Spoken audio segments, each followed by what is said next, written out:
বেগুন পাতলা পাতলা করে কেটে নুন জলে ভিজিয়ে রেখে দিয়েছি। বাটি নিয়ে নিয়েছি, এবার ব্যাটারটা রেডি করুন। শোন, দিলাম হলুদ গুঁড়ো,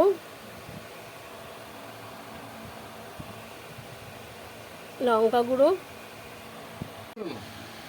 এবার আমি দিলাম এখানে হচ্ছে কালো জিরে। ভালো করে এটাকে মিশিয়ে নিয়ে একটা জল দিয়ে একটা ব্যাটার আমি রেডি করবো।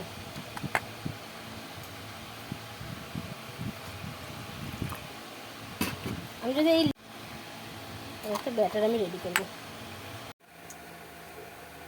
আমি একটা একটা করে ভেজে নেব।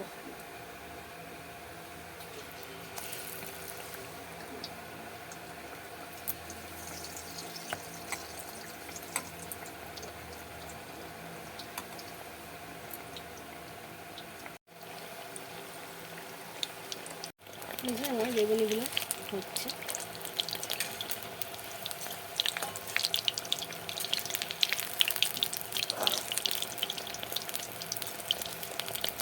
এগুলো খুব সুন্দর ভাজা হচ্ছে। বেগুনি আমার রেডি হয়ে গেছে, উপর দিয়ে একটু আমি বিট নুন ছড়িয়ে দিয়েছি।